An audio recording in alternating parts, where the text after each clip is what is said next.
Hi, everyone. It's your boy Fresh, and welcome to another episode of, I don't know, Nurse. We probably call this Hot Takes or Hot Takes with Nurse, perhaps.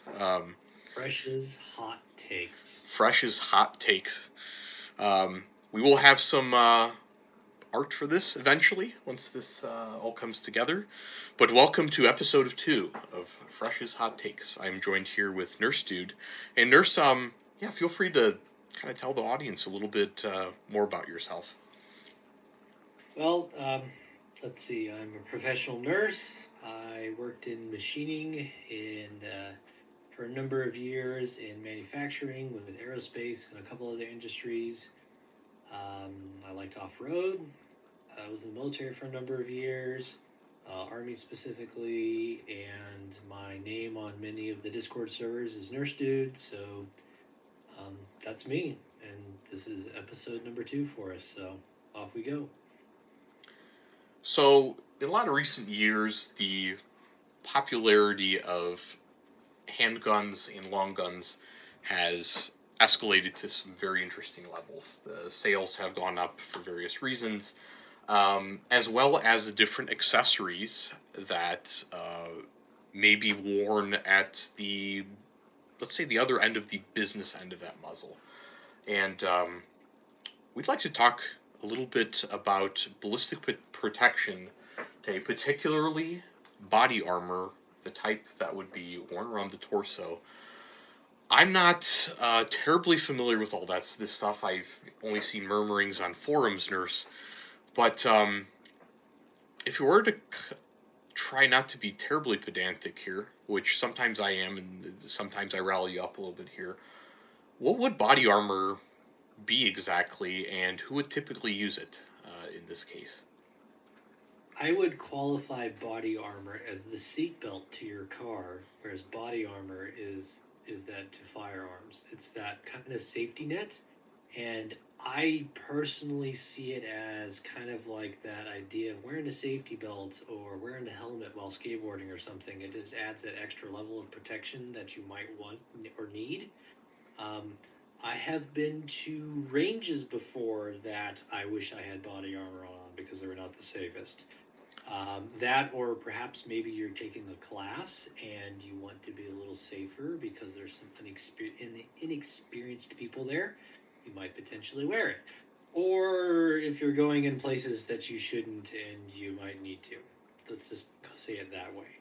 So, yeah, that's kind of how I see body armor as. It's kind of like the helmet to skateboarding or the seatbelt to your car. And it's really great you mentioned in those contexts because typically the biggest customers for body armor tend to be military and law enforcement. But the way you've put it here, looks like civilians can don it fairly regularly in a lot of places too. Granted, there's some state-dependent laws, but for the most part, most states do allow for the use or wearing of body armor in various places. It's not a weapon; it's just a form of passive or active protection, depending on how it's worn. Now, body armor looks. It seems like it can come in various forms. The type of body armor that we typically see on stock photos or military footage, perhaps law enforcement videos, tends to be these black or camo type vest, or this is kind of enclosure that is worn on the outside, but sometimes the type of body armor that's practical in more covert senses is the type that you might wear that's a bit hidden from view under your plain clothes. I think we should split Yes, this to we should try and split this to hard and soft. I think. Um, I, I might even split it down a little bit more to soft and then in conjunction with and then standalone is the way that I would probably split it up because like you had mentioned that there's soft armor that you can have underneath clothing and potentially as a supplementary a piece like on the sides of your torso around the rib cage or potentially a collar as all the military people are probably laughing at the collar and groin protector and pauldrons and then also hard armor, which could be in conjunction with soft armor to bring it up to a higher rating, and then also standalone hard armor, which is becoming kind of the standard nowadays. And I think it's mostly just due to economy of weight because once you have your vest with all your other garbage on it, adding soft armor along with the hard armor is a lot heavier. And when I joined the military, we were just starting to get into the IBAs, which were the, oh, I think it's like the individual ballistic accessory. I can't remember what IBA stands for. I can look up really quick. We're talking about it, but it was essentially a soft armor vest that you would stick hard armor in, and it would bring the entire setup from a level 1 or level 3A, which is handgun and knife protection, and then the hard plates would bring it up, I believe, to a level 4, if I'm not mistaken. So that way you would be able to have rifle protection across the front with the plates, but then also have handgun on the sides. And so that's kind of where I started with body armor, and that's how I remember the starting. And now, if I'm not mistaken, they just issue a plate carrier with just plates in it. I don't think they even do soft armor anymore in a lot of the stuff. So that's how I break it down, with soft in conjunction with, and then hard armor. So So you mentioned a couple of levels over there. Um, Across hard and soft armor, what is this? Is there a level one, a level two? Sometimes I see a plus in this rating system. How does this rating system typically work from lowest to so highest? you basically go up with your threat level. So your first threat level is going to be their handguns and knives, which a lot of the soft armor is also knife resistant because they layer a bunch of fi- synthetic fibers on each other to make a weave that is very resistant to energy change, and so that way it deforms less and it spreads out that energy. It'll still break, but it does it at a slower rate. Basically, kind of like the idea of trying to stab a knife through one piece of paper is really easy. If you stack up 20, it gets a lot harder. So the level 3A is typically your soft body armor. I think it's 3, excuse me. Level 3 is your soft body armor, and they have level 3A, which I believe goes up to a 44 rem mag for handgun. Don't quote me all of this because this is off the top of my head from memory. And then you get into the hard armor, and they can be anywhere from full torso size to small trauma plates that you might put over a vital organ, i.e., your heart, to do it in conjunction with soft armor. And if I'm not mistaken, if you take a level 3 and a level 3 plus, which are all rifle rated, and they rate from anything below up to a certain level. I think the highest level is 308. So anything below that energy wise. And then if you wear a soft armor underneath it, it makes it a level 4. And you can have level 4 standalone, which is, I believe, up to 30 odd 6 slash 762 by 51R penetrators. And a lot of the time, they are multi hit capable too. So you can, instead of having just one round to make the body armor ineffective, you could have multiple rounds.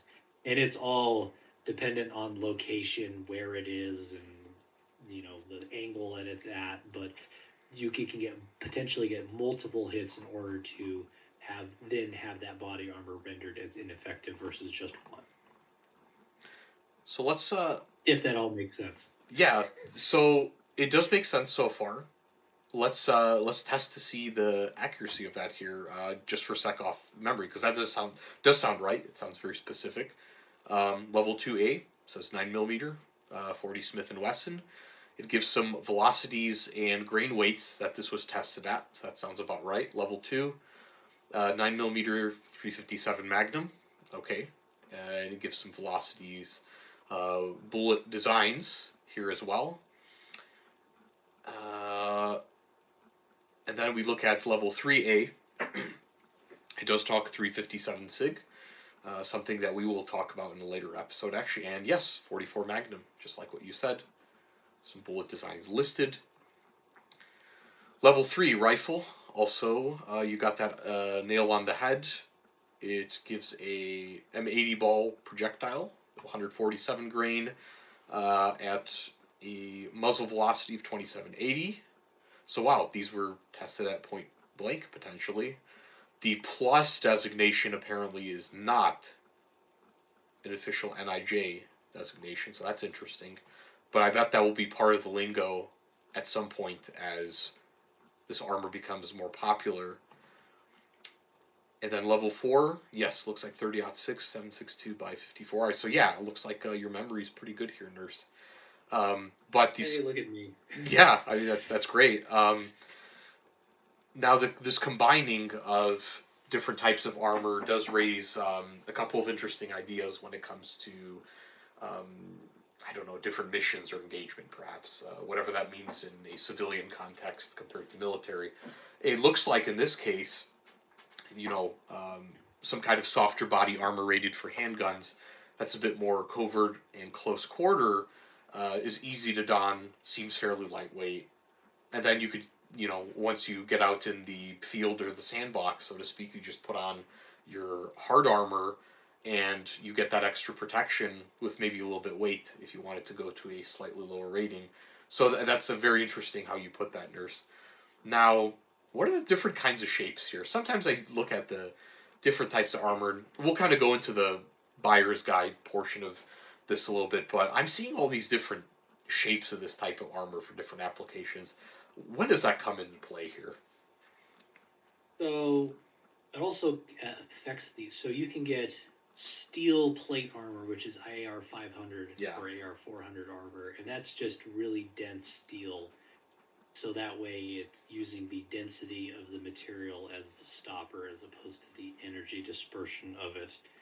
And that, because it's a very dense, hard material, it's really hard to curve it. Not that they can't, so you can get flat ones, and they're typically that kind of tombstone shape, I would call it. Yeah. Or they have various different specialty cuts, like shooter's cuts, which are designed to allow for more shoulder movement.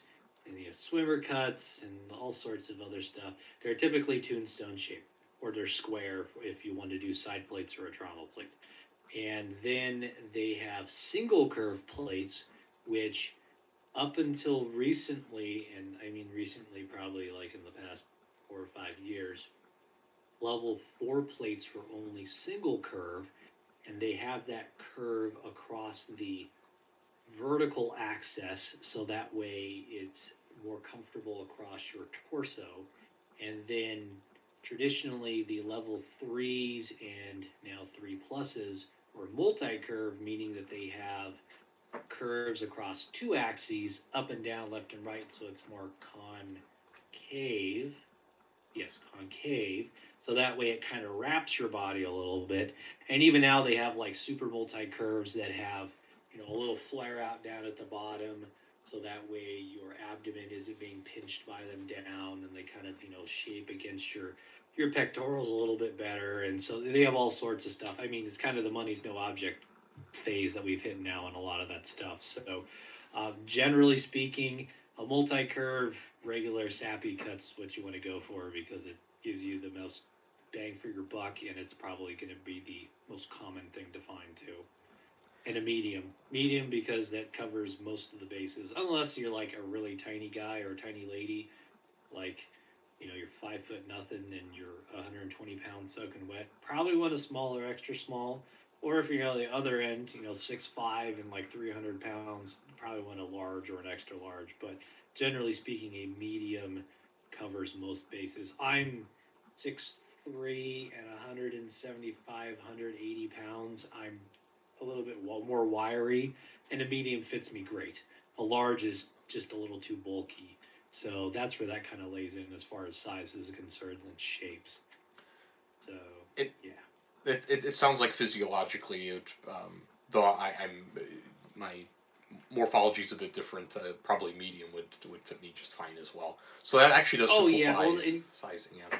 Well, and you got to remember too that when they were designing this stuff, it's that bell curve, right? They hit as many parts on the bell curve as you can for a medium, so that way, in all realities, because granted, the military is the one that really pioneered this stuff, right? So you can buy 80% of the soldiers or airmen or let's just call them personnel. 80% of your personnel are going to fall under the medium category, with 10% either side on your large, extra large, or small or extra small, so that way you get most bang for your buck, right? Kind of same thing with, try to think of another thing that would be that. Well, like buttstock length, that magic zone for that bell curve that you want to hit. So yeah, it's amazing how much the bell curve plays into everything that you do in the world anymore. And then yeah, to be able to yeah, if we made that into a beta function, for example, let's say we had our alpha beta. And, I'll have to get back to the word on what type of distribution that has, or the variable distribution.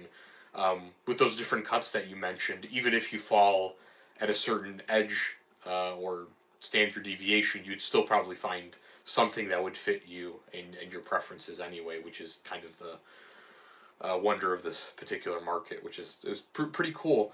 One thing you did mention here, you started talking materials here. So you mentioned AR 500, which Oh yeah, logically, oh okay, cool. You have plinking plates that could be AR 500. Why not make that for the body armor? But there's also yeah, other but materials I've noticed. Why are not all plates made out of AR 500? However. well, economy for one thing, because AR 500 is relatively cheap, and so.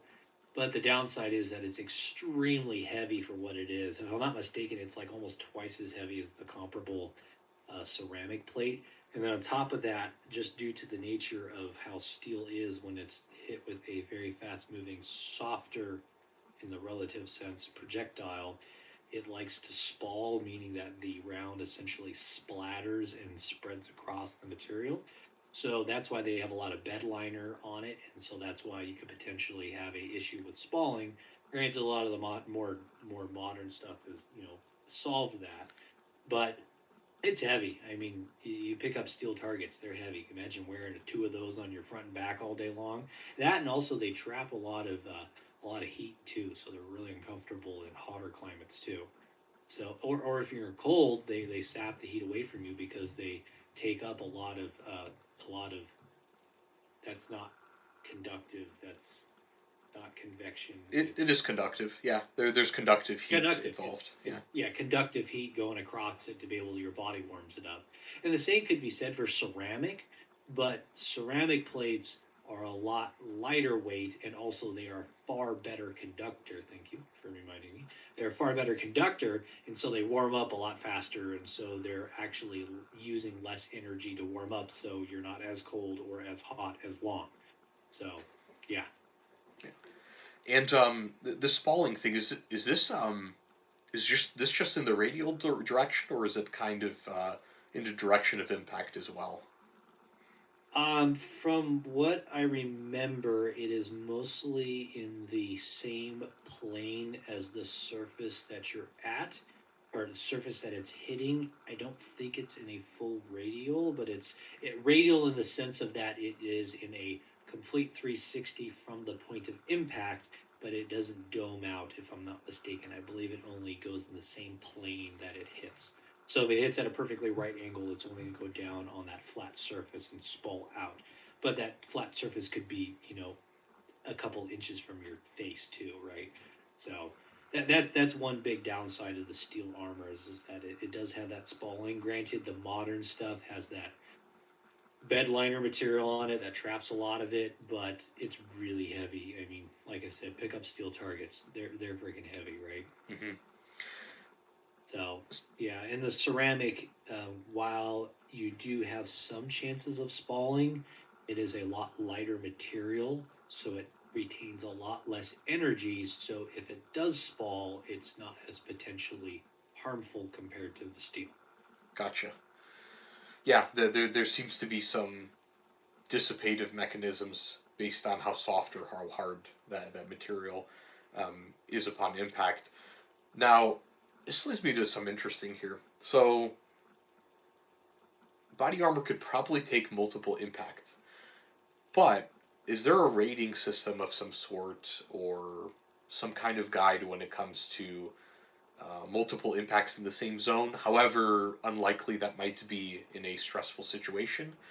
Um, Um, and how does that would that? probably be Yeah, that would probably be manufacturer dependent, and I yeah, bet you they have ratings and that type of stuff. Like if you go to Hesco's website, just being a name that I remember off the top of my head, yeah, they probably have specific ratings under the what is it, the NIJ, whatever the heck it is. yeah. Nij. Um, NIJ, they probably have specific requirements for it. And I know there's all sorts of videos of people firing, rounds at body armor and testing them. But in all realities, you only really need it to work once. So there's that little grain of sand because if you have more than one round coming at you and hits it, chances are it's not going to be in the same spot. And a few inches left and right can make a big difference. So it's kind of those ones where you only really need it to work once. Yep. So Yeah, because center mass is essentially a natural shot for uh, most people engaging you. You pretty much just cover the largest area possible and hope it doesn't go anywhere else. Essentially. well, not only Yeah. that, but then at the same time, remember the body armor just covers your essentially your upper abdominal cavity, and it's essentially protecting your aorta, your heart, and your lungs, and the spinal cord there in that spot. So this is where we get into the gigantic argument of plates or no plates. Um, if you get hit in the pelvis, it is probably just as or more debilitating if you get hit in the lung. So then you get a question of whether or not do I really want body armor because it's extra added weight and potentially bulk. And if you've never worked in body armor, let me tell you, it sucks. It's heavy, you're hot, you limit your range of motion, it tires you out because it's extra weight. And so the question becomes is the trade offs of having body armor and having that extra protection outweigh the costs? And the costs are mobility, um, potentially heat casualty, and then on top of that, weight. So that's kind of the question you have in your brain is, well, kind of no different than adding that extra, accessory on your rifle or putting bigger tires on your Jeep, or the bigger tires outweighing the cost of fuel efficiency and wear and tear on my vehicle to get that capability that I want out of it, right? You're not going to put 37s and bead locks on your Grand Caravan to go to the mall and back, but on your crawler you want to do it. So there is that question of cost and benefit and where it's concerned, and that's probably why the level 3 plus has become really popular because it covers a little bit more bases in between the level 2 or level 3 and the level 4, because level 4 plates are like freaking heavy, but the level 3 pluses are maybe just slightly heavier than the 3s, but you get more cover protection as far as the varied of rounds that you can do with it. So there's that question too. And probably with soft armor underneath, like you said, you probably get equivalent protection as a level four in a Yeah, sense too. So, if I remember, and I remember also that it's interceptor body armor is the IBA. We wore level 3A soft armor when the black sappies I think were level three threes, but I think they were of the modern level 3 plus rating, and that would get you up to a level 4 together because um, the plates were non-coated, and so they would spall if hit by a like a 30-06 or 54R, and then the soft armor would catch the spalling, allowing it to then become a level 4 equivalent, if I'm not mistaken. now, That's really old stuff rattling around the back of the head. No, it does make sense, and I will have to look into that combined setup.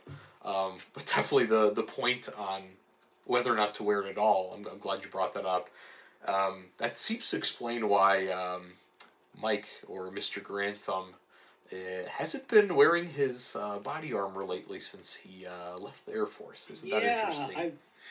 I pointed that out to somebody on a forum, or excuse me, I can still call it a forum, showing my age, on Discord. I'm like, yeah, have you seen them wearing body armor lately? They're like, Mm-hmm. no, yeah, and I go, yeah, because he doesn't have to because it's freaking heavy and it sucks.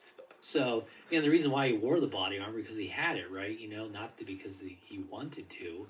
So yeah, there's also that factor too, and on top of that.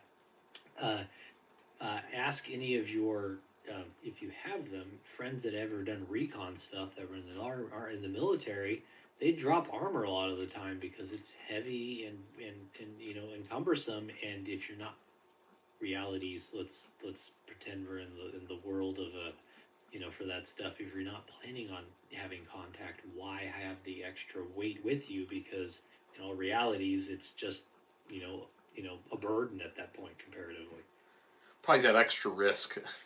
Again, that this Well, might not yeah, be. you're right. It Yeah. does add that extra level of risk because it not only physically wears you out, but just like anything else, unless you're like very comfortable and very practiced with it, it limits your mobility and potentially might be make the difference between. Let's use let's say we're at Milsim West and we're doing a recon mission against the enemy team, and let's pretend we're the Soviets this time, and we're going against NATO. You see a NATO camp, and you're wearing your body armor, and it's at nighttime, and you get discovered, and you got to book it out of there because per your mission orders, it was avoid contact at all costs. So you don't want to fire back to give away your position. At night, if you have body armor on, you might get hit and get called out, and then they know your position, and you're going to have to go out to the sidelines, and you won't get to report back to your unit that hey, NATO found me, and so there's that risk with it too, right? Yeah, the threat of bodily harm almost forces you to hone those skills in reconnaissance, information gathering, or whatever tactics require an amazing amount of stealth or degree of distance covered in a short period of time. In that sense as well. I mean, So, it's kind of an off tangent, but I think it's kind of the applicable example of when might you not want body armor. yep. So, but at the same time, as a conscientious civilian wanting to have a set of body armor, I would probably go on the ends of being overt because in the scenario that you might need it, you're not going to care whether or not people know you have it. So there is that standpoint too. Yep. So, with some of these considerations, and we'll loop back into this in a minute here. What's a typical cost of probably the most desired place you see? Let's say we wanted to start with like soft body armor underneath clothing for kind of close quarters or urban type settings where it's a bit So, more covert. What typically would be the price you should expect to pay? You think? so I know you can get plate backers for about like $200 or $300. It's Mm-hmm. not too bad, and then you can get a really low profile vest, and that'd probably be like another $100. So you're probably in it all of like $500, Mm-hmm. and uh, oh, before we get going on that, there's something else I wanted to mention: the vest types, because there's the actual more traditional vests, and then there's the more minimalist plate carriers that's really popular that just hold the bags for your other crap on it, and then your plates, and then there's the more load bearing harness slash vest setup. That's that cry one that everyone really likes. I can't remember who it might have been. Prepared Airman went over a really good example of them, and he kind of talks about the differences between the more minimalist plate carriers and then the full blown load bearing setup. And they do have different purposes, but one thing that is nice about the minimalist plate carriers, you can strip them slick and then throw a jacket over it, and even with hard body armor, you look less conspicuous. So that's an added benefit. But back to the original point of the soft body armor, like probably $500. But at the same time, if you want to go out to the end of the moon, you can get like Pesco level fours are like $1,500. So anywhere and everywhere between too. I know the LA police gear plates are really popular, and they're not too bad if I'm not mistaken. I don't know. I can look them up really quick. Yeah, sure thing. And yeah, I'm glad you mentioned the hard plates as well. The types of things, and we'll get to carriers here in a sec as well, because this entire thing is a bit of a system. Um, in a sense. So with Wow. practical, yeah, LA police gear level 4 plates.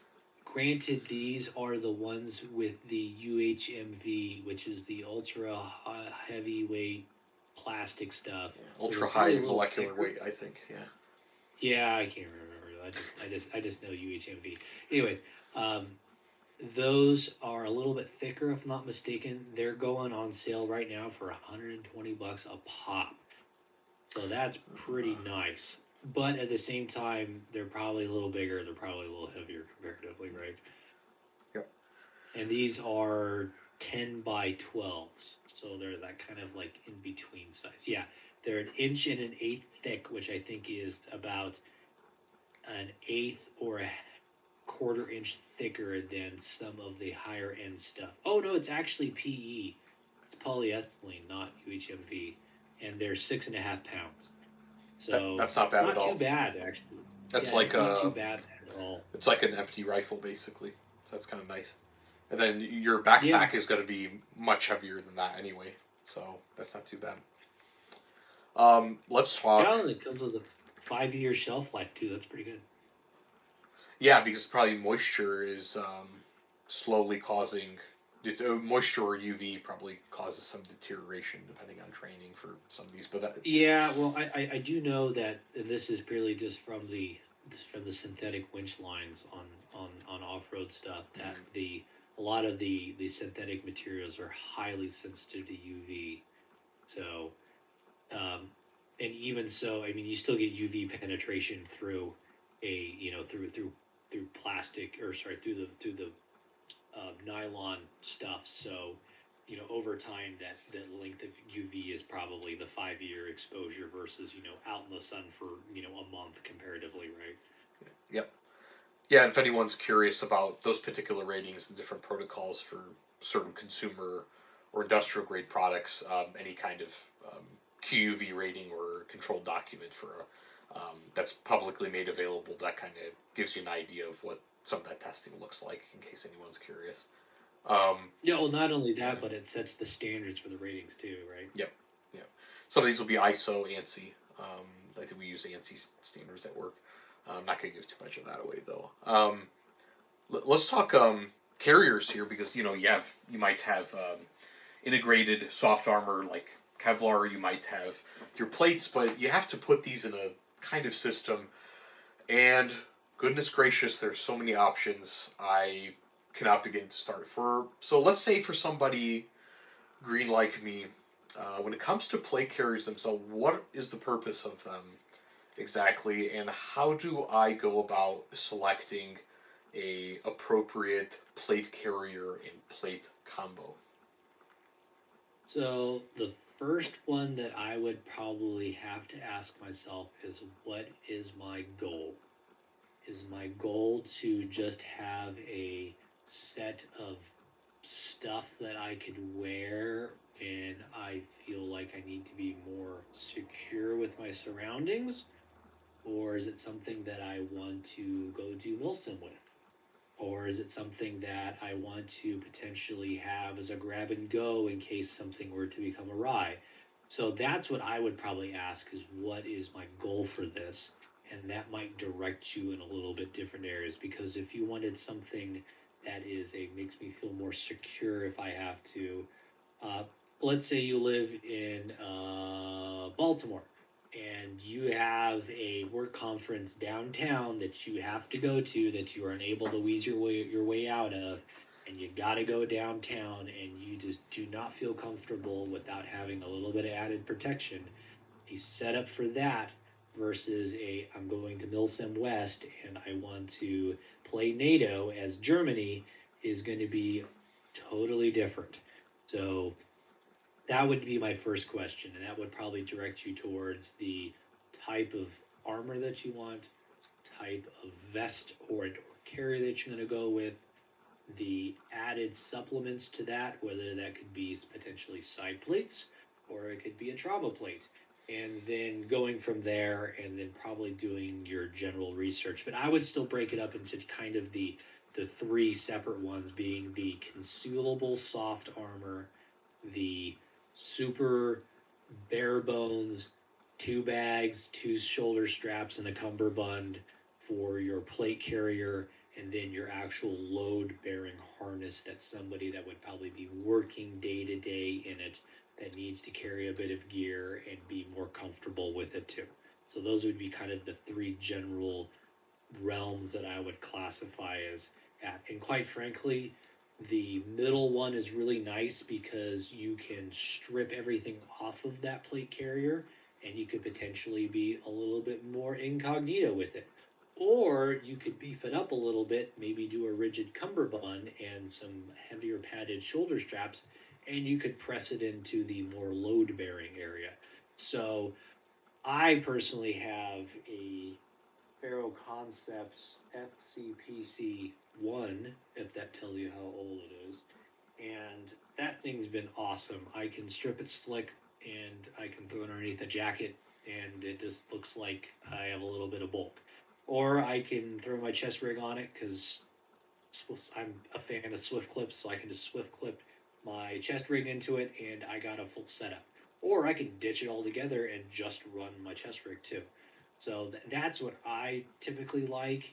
Um, I was unfortunately part of that generation in between Woodland and ACU in the military, so I had a LBE and then an IBA, and putting something over your vest is terrible. And I actually think that um, um, Jeff Gerwich at Modern Tactical Shooting did a little bit about that earlier, and you can see how much that sucks with trying to throw a chest rig or a load bearing kit over a vest. That really just is terrible. So in a sense, this base is kind of how would I put it? It's like a little hook system for your body to attach different deployment gear on. Is that kind of where we're going at here? Yeah, well, yeah, but because, well, like you said, with like, because Molly's kind of ubiquitous now Yeah. with anything, right? And so having that ability to kind of have that Molly, whether or not you want to do it directly on the carrier, or I know placards have become very popular. I kind of split the difference with the chest rig, and so that way I can have my chest rig be how I like it, and I can move it back and forth.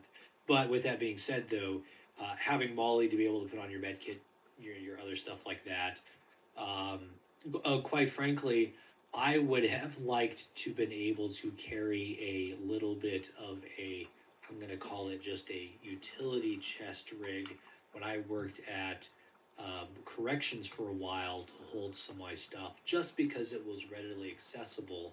Maybe not necessarily ballistic, but just something to kind of have it there, easier to pull out. Kind of like if you're hunting, you have your binoculars on kind of a chest rig, that same type of idea, and that's where the more of the vest, or sorry, more of the plate carrier and load bearing stuff comes into play versus just the ballistic vest that you might have underneath your jacket.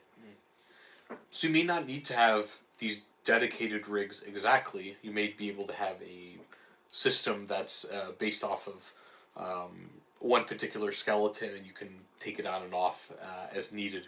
But these things can be bought separately as well. I'm just kind of making this distinction here, just to help Oh yeah, people with some of the terminology on, for example, like what is a cummerbund, what would a micro rig or a chest rig look like, and these kinds of things. And we will get into specifics, I think, over time in different episodes on kind of introductions to some of these parts. But I think that that was a really good way to kind of introduce some of our viewers here to some of this equipment. Let's yeah. I'm only slightly biased on what I think is the more better setup, so to speak. And we got, ladies and gentlemen, we got some hot takes here already happening. So, but yeah, let's. So, can you put any kind of plates in any kind of plate carrier? Do you just kind of buy a cheap carrier off of Amazon and just find the cheapest plates you can, or whatever size, and stick them in? How does that work exactly? Well, you got to match the size first of all, and don't get Okay. and here's one that I have found out the hard way, unfortunately. Um, eight, sorry, 10 by 12s do not fit in a medium carrier, a medium sappy carrier. They do fit in a large though, so that's one thing is make sure like goes with like on size. And as far as flat versus curved, it's made out of nylon. It will move to it perfectly okay. But I do know that you can get specific swimmers or shooter cuts for the plate carriers versus just the plates, if I'm not mistaken. Um, I'm trying to remember whom my cummerbund is by. I think it's MOS Tactical. Yes, and I know they make um, plate carriers that are specifically for whether that be you have a swimmer's cut or a sappy cut or a shooter's cut. So that if I'm not mistaken, everything almost all fits in a sappy, but you can't do a sappy in a swimmers or shooters if I'm not mistaken, just due to the design of the clip on the top. So yeah, make sure you get what fits what. So you may choose whether to put the horse before the cart or vice versa a little bit. You could probably have a plate in mind, a particular cut based on the application you've chosen, and then choose a carrier to fit that plate, or you can go backwards, probably depending on which carrier fits your mission criteria better, and then just find the plate rating that you're looking for. Are those kind of two ways that you can go about it when it comes to choosing a carrier strictly? Let's just say we didn't have a slickster or Yeah. anything underneath, but Um, are those kind of two ways you can approach it in a sense, or well, uh, first the question of what's my goal, sure. and then your question becomes what is more important to me at this time. I generally like to, um, I guess, modular and build my things up. So I would probably find, I would have the plate in mind that I want to get eventually, and then I would probably start gathering parts and pieces for a setup that I would want to try. And then, I mean, if you're handy with, with a wood saw or even a table saw, you could make some cheapo wood ones just to throw in there for the time being, just to kind of simulate it. And then you could kind of figure out what you do and don't like. And then that way, you're not then spending extra time and energy not having these plates sit around because unless they're on you, they're not doing you any good. So that's kind of my standpoint on it. Granted, my plates are very well taken care of and very old, and I wouldn't say very old, they're older, but I'm well taken care of them.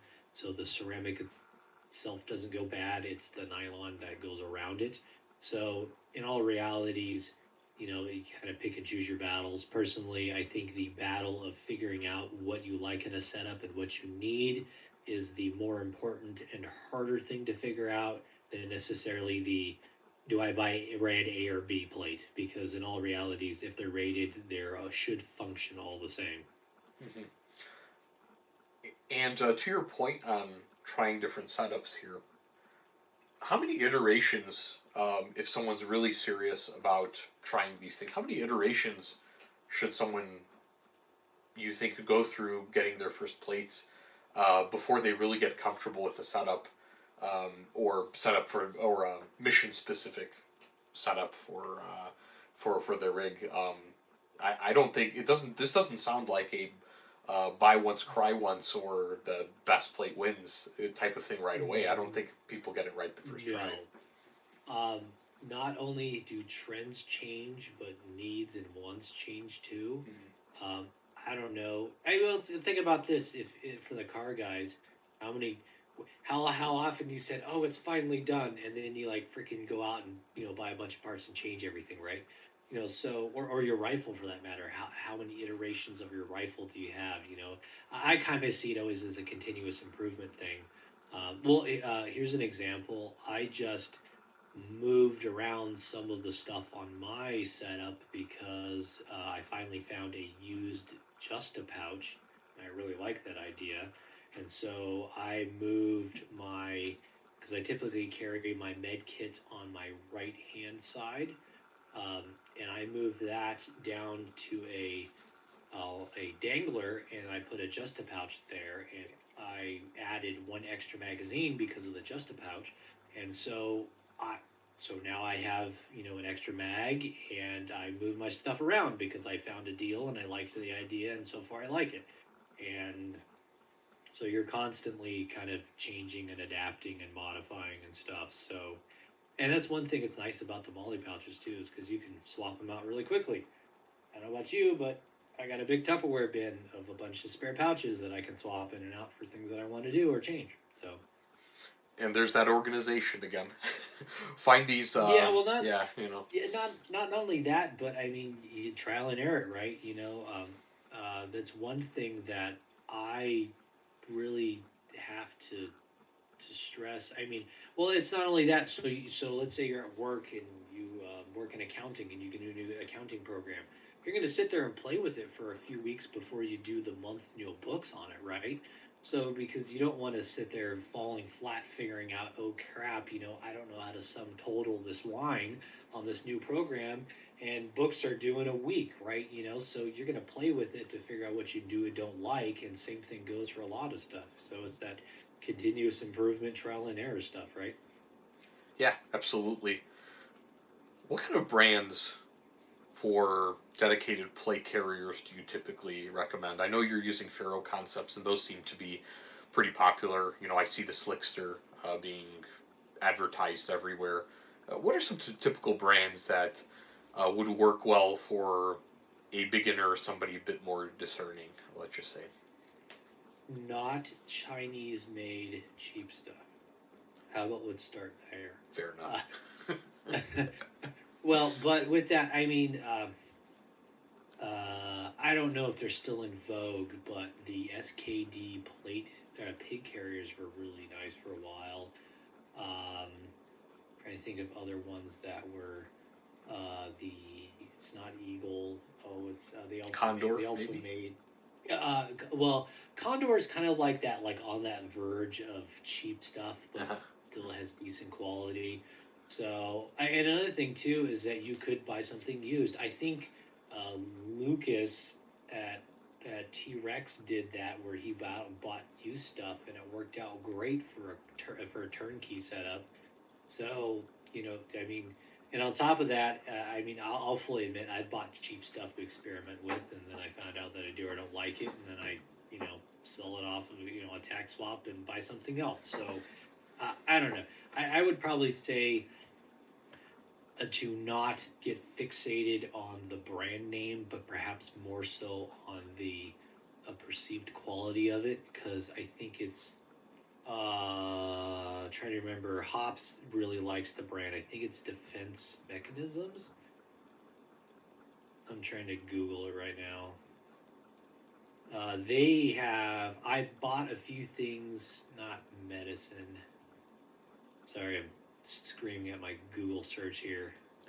I think it's Defense Mechanisms. They make some pretty darn good stuff. Yes, it is Defense Mechanisms. They make some pretty darn good stuff at a reasonable price, and they are U.S. based. And they have really good customer service too, because I had a problem with the cummerbund that I bought, and they were really excellent at that. And customer service as of late has become really important to me, and that's a whole nother story. Mission Essential Plate Carrier, 140 to 165. Honestly, that looks like a good price to me. That Oh is yeah, I just cheaper pulled than it some up, chest and as you rings. can see, yeah, it has. Mesh on the back, which is really nice, and then on top of that, if I'm not mistaken, it actually comes with a few other little accessories. I think you might have to buy a cummerbund separately, but that's also a whole nother probably hours discussion on what you do and don't like out of a cummerbund.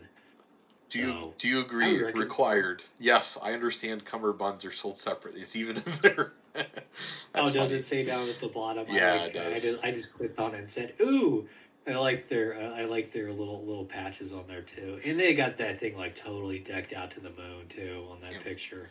But yes, I have purchased stuff from them before, and it was of very nice quality. And unfortunately, it just did not work for the setup that I was envisioning it. And they were really good with their customer service, so recommend defense mechanisms.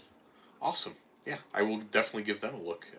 In this case too, to start a new rig. Let's see here. Don't buy a Slickster. Don't buy a Slickster. All right. Again, this. For all the same reasons that Hop was talking about. It just just I would say a one that has Molly on the back and spot and Molly on the front, and also a spot for swift clips. Oh, there's a Swift Clips again. I know you're Yeah, I a know. Yeah, Swift Clips yeah. enthusiast. We'll have to talk about that in another one soon. But yeah, so we got a little bit of carriers here.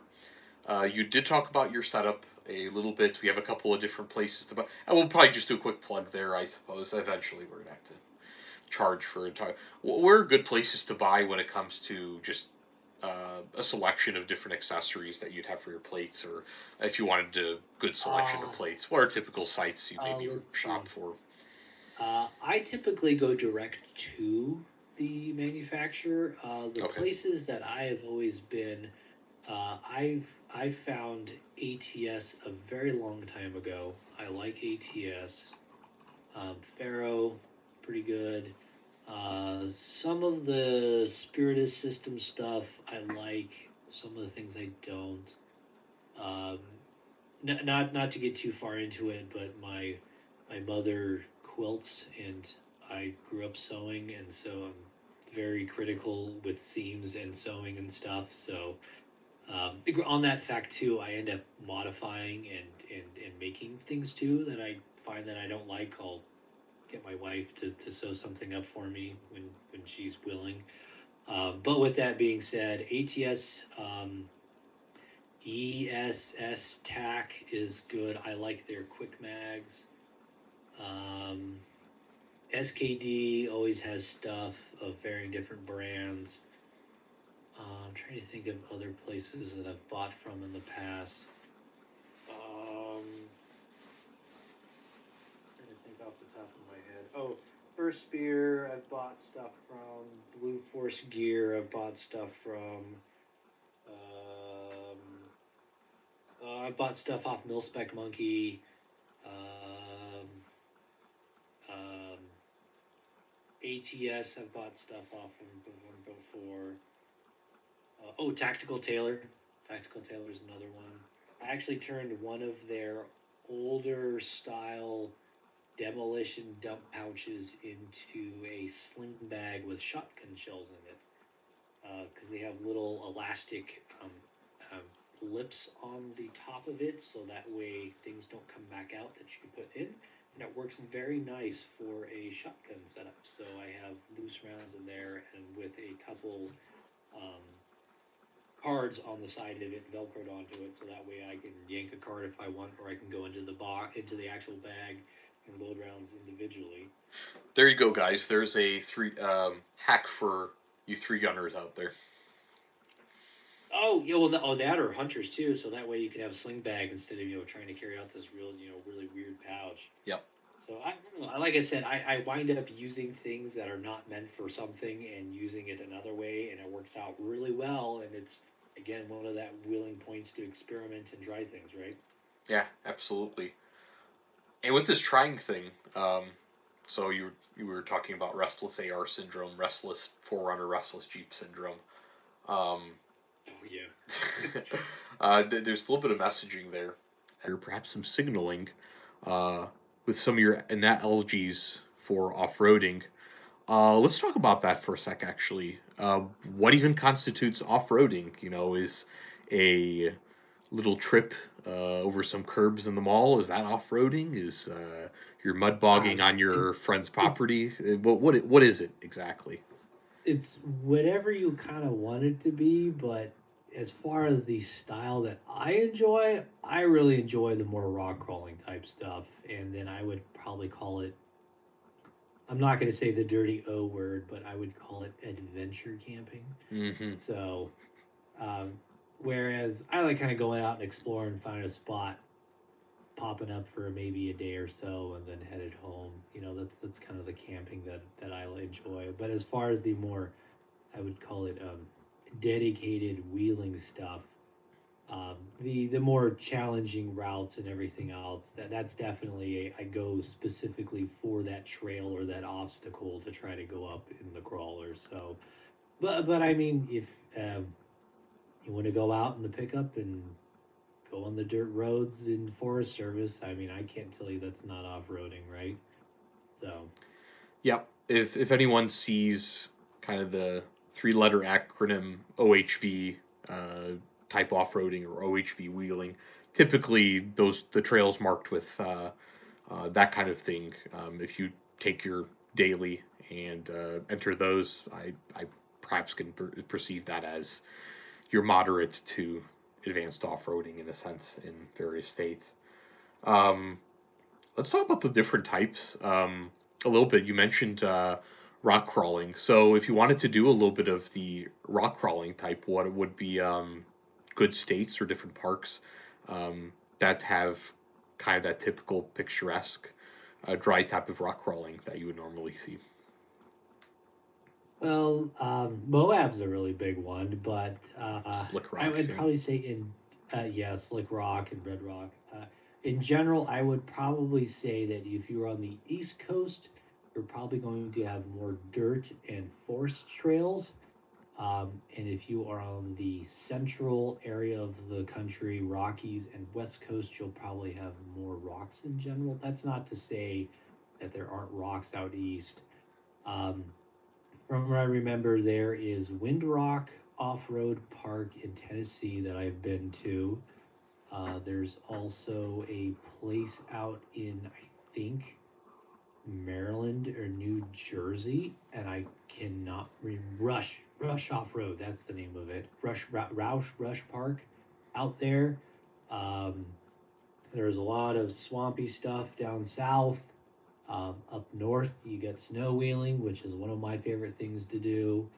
You have the Rubicon out west. You have the various different state parks in Washington and going down into Utah, Arizona, Nevada, California, and Utah. Oh, there's in Utah, Colorado. There's Black Bear Pass and Ouray. Um, oh, here's a good one. Lots of states have backcountry byways, and they are sponsored routes for you to be able to go off roading on. And it's kind of more of that adventure camping. And then a lot of places also have their local area to go off roading to with your local Jeep or Wheeler Club, too. So, side by sides, motorcycles, ATVs, you name it. So we'll get to the types of vehicles a little bit here. Um, this discussion can go a variety of places, and I probably could ask you what you have. I could probably talk about what I have, but I can't go into it too much. Let's talk this third person a little bit. What are some good examples of? And we're going to stick to that rock context just for a sec, because I think that's a bit cleaner and more accessible to the average user who, let's say, they want to engage in that forbidden O word, or want to do something a bit more casually, like you said, in the Rockies. Um, let's say they took an advanced rental out into Rubicon, or wanted to do the slick rocks of Moab, for example. What would be some examples of vehicles? We'll start with vehicles equipped from the factory, and I'll add to this a little bit too, since I feel a bit more comfortable in this So area as as well. so But so all yeah, right. So trying to think of here. I would probably go full blown custom buggy as the top end of it. So it's like a tube chassis with Yeah. custom everything. Hmm. And then you have your highly modified street vehicles. And then you have your daily drivers. And then you have your bone stock stuff. Your bone stock stuff, as of right now, is Forerunners, Jeep SUVs, and Jeep pickup. And then your Broncos and Rangers, for Frontiers because they don't make the Xterra anymore. Forerunner, I think I already said. Colorado would be a pickup. Oh, Tacomas. So of those kind of mid-size vehicles, I would probably say are the dominant ones, with the Jeeps, and I would see the big three are the Forerunners, the Jeeps, and the Broncos right now. Those are probably your big three. And I'll probably throw bits and pieces here, depending on the types of trails and regions. Um, you can technically wheel with larger pickups as well, but if you're in slightly tighter trails, like in actually Colorado is a good example where you have some tight switchbacks. The wheelbase class vehicles that Nurse mentioned here, they're probably preferable. If you wanted to take your F-150 or 1500 class truck and bigger, those tend not to be as ideal, even if they're modified. So that's just kind of a note, I Oh think, from yeah, my they case just there. get so big and unwieldy, and the turning radius sucks, and there's a lot of body panels on it too. Oh yeah, plenty of places to scratch against trees and rocks. So Oh yeah, um, yeah. yeah, So, oh, but then going up to the daily driver, yes. that's when you kind of get into the modified suspension, maybe a little bit bigger tires, and that type of stuff. And that is one area that I have. I have a daily driver that has a pretty modified suspension and has re-geared gears in the differentials, but it's still stock body, uh, stock drivetrain essentially.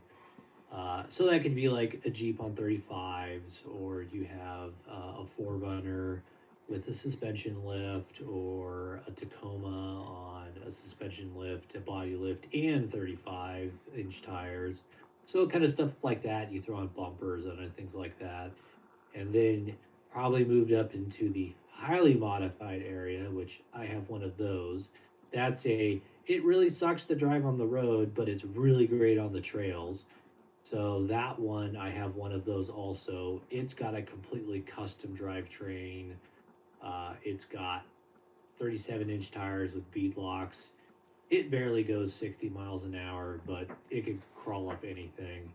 And then it's also on the verge of needing to be trailered with a dedicated tow vehicle and trailer. It's like just on that verge of needing it, which probably will be soon. And then you get into your full blown custom stuff that's probably not road legal at all, so you're going to have to trailer it to the trail. But it will do anything and go anywhere and has, unbelievable performance when it comes to, wheeling. So I would probably say those are your four categories. And you can have fun with all of them. And I've had fun with all of them too. So, So for simplicity in this case, and I think this one might be end up being the most common case for typical off-roaders, and really budget dependent as well. But let's assume a daily driver, which already had off-road in mind when it was um, engineered and designed from factory. So let's take your Jeep Wrangler JKs and JLs, your Forerunners, your Xteras, that type of class. Um, you mentioned something about tires. So everyone's got big tires for some reason on their off-road vehicle. What's the importance of going to a bigger tire, and what types of tires would you typically recommend for somebody who wanted to be slightly more serious about rock crawling in particular? so tires are the best and first upgrade I would recommend for anybody who wants to go do something a little bit more with their four-wheel drive. Um, Typically, most four-wheel drives So like your JKs, your Forerunners, your Tacomas and stuff will from the factory accommodate one or two sizes larger tire than what they come with. If I'm not mistaken, you can fit, I think, a 35 now under the new Jeeps without any modifications. So a larger tire gives you a couple benefits, and this isn't, I'll try not to go too nerdy into it, but the tires are actually part of your suspension because tires squish. So it's actually part of your suspension. And when you off roading, you typically want a larger tire so they are squishier. Also, um, a think about the difference between running over a pebble with your bicycle versus running over a pebble with your skateboard. Running over a pebble with your skateboard, you're going face first into the ground because the tire is so small, the wheel is so small that small pebble prevents it from rolling over it. Whereas on your bicycle, the tire is so large, it doesn't even notice the little pebble. And the same thing applies with going over rocks. It, Coupled with the fact, yeah, I know it's kind of a very odd thing to point out, but it actually really does make a big difference as far as the rolling resistance and your ability to go over things. And it really plays down into the angle of attack of the tire as it goes over it because um, as you get this is where the nerdy math part comes in that's fun. The larger the tire you get, the more acute the angle becomes, and so therefore less energy is needed to get over it, as opposed to the smaller the tire, the more obtuse the angle becomes, and more energy is needed to go over it. I know it's like you don't even think about it, but it's actually a really big deal. And then the larger tire also results in more ground clearance, so less stuff to get hit as you go down the road, so you can go over bigger rocks too. So tires are a really big one, and they're not cheap anymore. Not that they ever were to begin with, but they're a big investment that really do help out as you go down the road. Um, I can't remember because I know you've told me before what size tires is on your rig, but I have 35-inch tires on one of them, my daily driver, and I started off with 32-inch tires, and I've moved up to 35s, and the difference is quite extreme. And not only does a larger tire give you more ability to go over things, but also gives you more traction because there's a larger footprint. And then on the crawler, I have 37s, and that is an even bigger difference between the 35s. So that's where that kind of plays with. And I run um, all terrain on my daily driver because it's better for gas mileage, and I run a mud terrain on the crawler because it provides a more aggressive tire for going through more aggressive terrain. So that's a lot of stuff on just rubber that you end up spending more money on as you wear them out as you go down the road. so if bigger tires give you more ground clearance and they hold a little bit more air, they give a little bit more cushion. Why are people deflating their tires before they go off road? I keep seeing these people going to their Schrader valves and poking at them all the time before they go on the trail. What's up with that? So that is to make them squishier, so they're softer, so it's more comfortable. Also, so you increase the surface area or the footprint of the tire touching the ground. Um, this plays into more traction, and also it allows the best way that I always describe it is take one hand and make a fist, and then take your other hand and make it flat. You can't really grab onto your other fist because there's nothing to grab around it. That is your tire on a rock when it's at full pressure. Now, turn it into a rock, paper, scissors, and you grab onto your hand and envelop it with your hand. Hey, it's really easy to grab onto your fist, right? That is your tire deflated down to a lower pressure, so it actually wraps around that particular rock or obstacle or ledge, so it gives you better traction. And an inverse of that is more traction equals more resistance against your drivetrain, so you might potentially break more things if you have really, really low pressure in your tires. So there is a trade off there. So, what are typically some brands and models of tire that you can use if you want to go up size or even stick to your current size. So, for example, I use I believe the tire on my vehicle is a 255 7017, I believe. And I'll throw the formula here as to what that diameter translates to, but that's about a 31.5 to a 32-inch tire for me. Yeah, so I personally like BF Goodrich. They make great tires. They're a little bit more expensive. I have had very good luck with the KO2 all-terrains. I got 100,000 miles out of a set, and they were abused the entire time. I know and that's an all-terrain one. The older BF Goodrich KM2s are a mud terrain, and those were really popular. I never had a set of those, but I had the new ones, which the KM3s. Those were not good tires. I could not get them to balance right. They wore terribly. They like had weird cupping issues and everything. They were terrible tires. Um, on the crawler, I have Maxxis tires. They've been very nice. Falcons are really popular for their wild peaks. Um, I think Goodyear is now offering a wider range of off-road tires that are on the new Broncos. Um, there's all sorts of weird off-brands that I know a lot of people had really good luck with. I would probably say, um, if you see a Jeep or a 4Runner in a parking lot and the guy's out of it, and you want to talk to them and ask about their tires, ask them about them and see what they say. I know Generals are really popular. Trying to think of other brands. Milestar Patagonia. Nittos. Yeah. Yeah, the Milestars are really popular. I think they're popular more due to the price than necessarily the performance. Personally, Typically, yeah. trying to think of Generals are popular. Oh, excuse me. Bless you. Um, Nitto.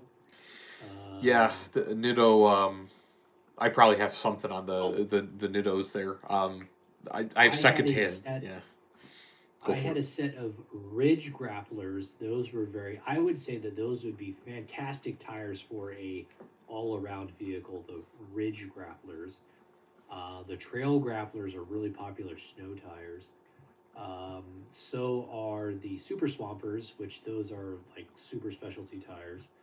Um, Yeah, I would say if you have a favorite brand, they probably make a all-terrain or a mud terrain, and you could try that out. And then also, um, a lot of forums are still active. Like the number 8 mud, as in I hate mud, has a lot of stuff. I think they originally originated as a FJ80 Land Cruiser forum. Um, Pirate 4x4, I think, is still active, and you can find all sorts of reviews on YouTube for different tires. But Goodrich is the all terrain that I like, and I don't know what I'm going to do after the tires on the crawler go because those Maxxis MTs are extremely expensive, and I don't want to pay 4 grand for another set of tires. They're probably not 4 grand, they're probably like 2.5, but I don't want to pay that much for another set of tires. So I don't know what I'm going to go to. It's a good question.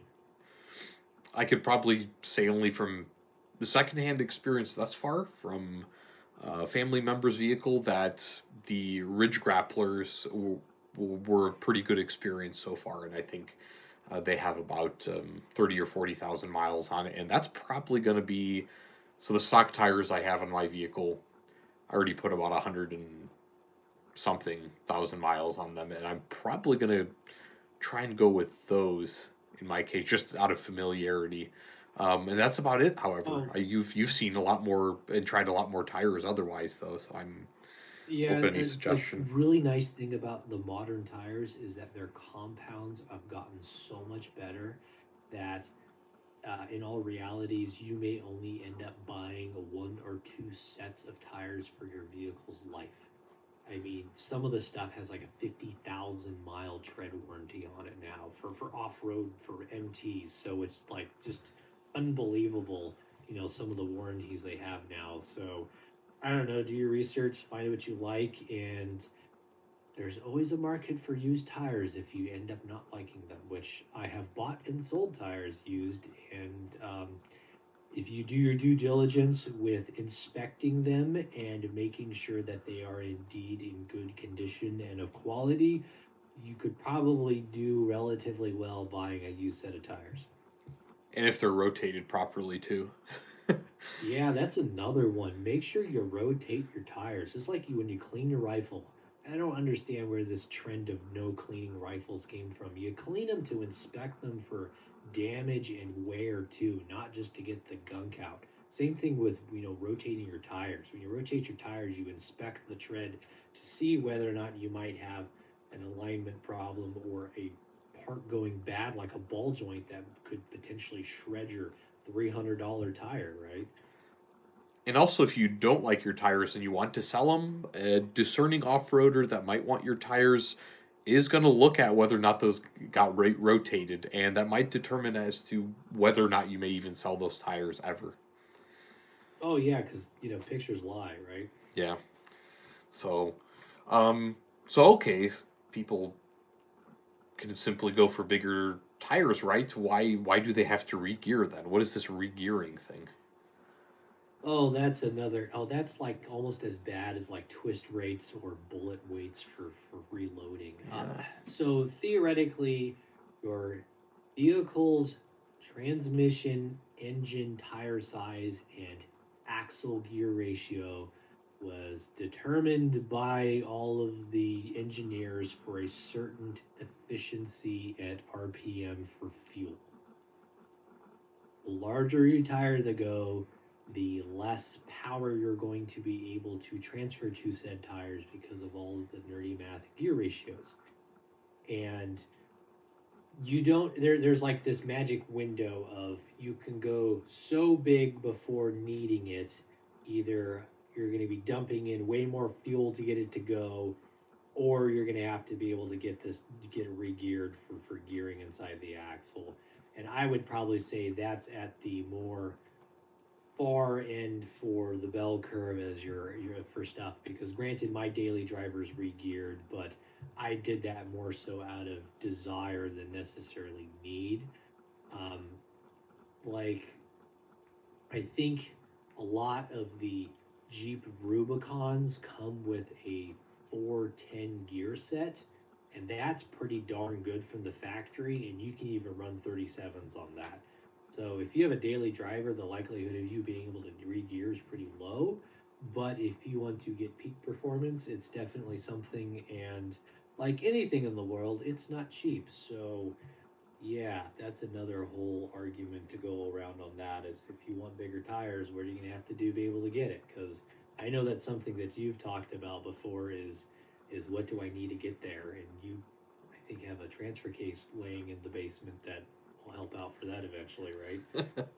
Yeah, that's we could you know what, I guess I'll expound a little bit on that too in terms of gearing. So, I'm probably going outside my role here just a little bit, but there's different types of four-wheel drive systems that a lot of these off-road vehicles that we're referring to employ. Some of them will use what's called a full-time four-wheel drive system, where a 50-50 split or some split of the engine's torque or output from the transmission will go to all four wheels in various configurations all the time, full time on the road, no matter what. And then you have part time four wheel drive systems, which in most of these types, so let's say your Xteras, your Forerunners, Tacomas, some older Land Cruisers, and your Wranglers, they will typically be rear wheel drive for most of the time for highway driving.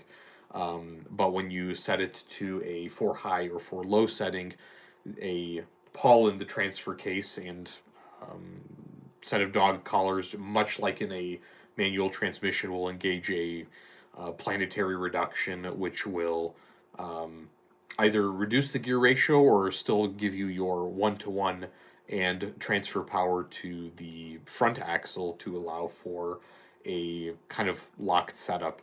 The difference here would be that a full time four wheel drive system has a center differential, so it could be on all the time. And in a part-time four-wheel drive system, you can only it's only advisable during low traction or slippery conditions. And Yeah, well, not there, only that, but then you get to choose when you engage it too, which I personally like. yep, that's almost like another layer of manual operation that's very useful for different off-road and on-road scenarios.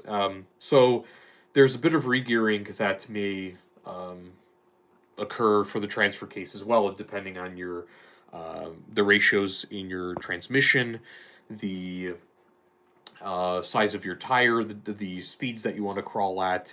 Your transfer case needs the appropriate gear ratio as well. So a, let's say, stock Forerunner or Jeep Wrangler Sport will typically have a 2.71 to 1 uh, reduction in for low for various crawling applications. Now, for an automatic transmission, um, you can add another reduction of 1.5, and that can allow for pretty comfortable crawling. But in a manual transmission version, that might end up being the difference between a comfortable to a bumpy ride. So, what I'm doing in my case for my vehicle is doing a slightly greater reduction, something closer to a 4 or 5 to 1 reduction with a manual transmission, which will allow me to have a slightly more comfortable ride.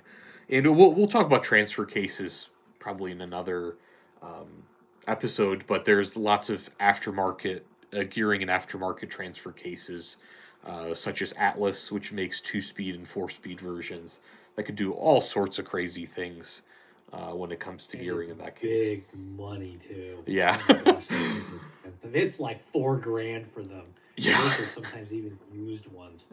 But yeah, but not to see. So yeah, because that's another thing too that you mentioned is that you're kind of at that point of hitting that next step, and that's one thing that I guess that I always try to remember whenever I'm talking to people about this is that it's kind of like I got to go back in time to when I was first starting.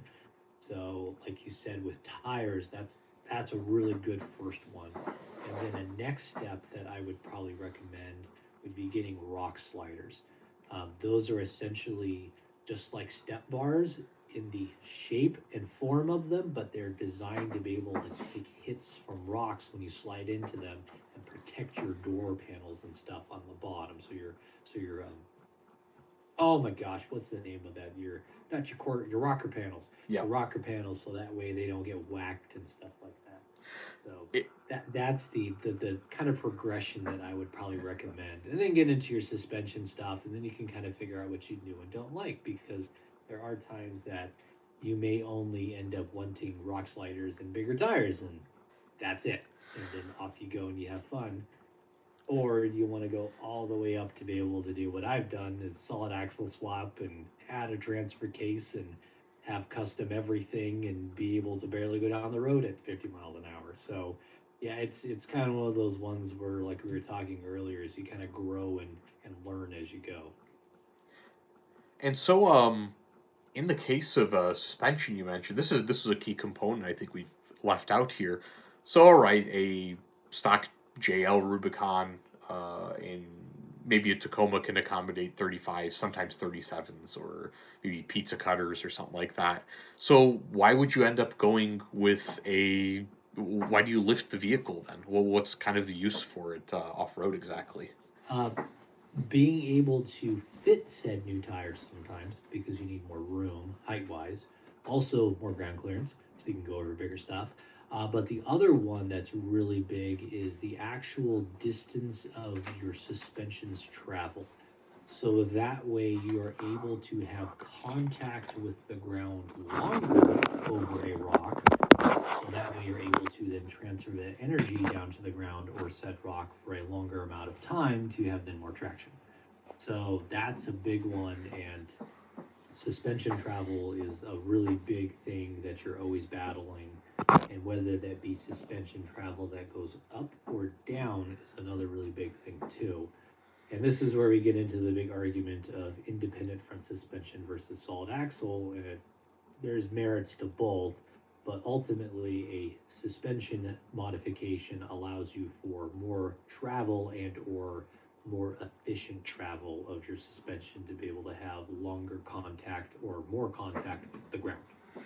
So in a way, it's your tires are your shoes, and the suspension is kind of the length or flexibility of your limbs. Maybe, right? Does that make Yep, sense? yeah, that's a pretty good analogy, because ultimately, if you are a very, well, let's go with a gymnast for gymnastics. You could have like the best gear in the world, and have all the bells and whistles, but if you're not very flexible, you're not going to be able to get across that balance beam, right? So that's kind of where the suspension. That's a good analogy. I like that. It's kind of where your limbs lie, being able to crawl up that particular rock or obstacle or down that road.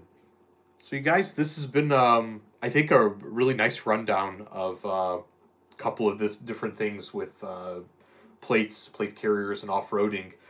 If you want a little bit more content like this in the future, feel free to post some questions in the comments, and we'd love to answer some questions and come up with a few more subjects and discussions. We could do this stuff all day, and we can expand in as close details as you guys want.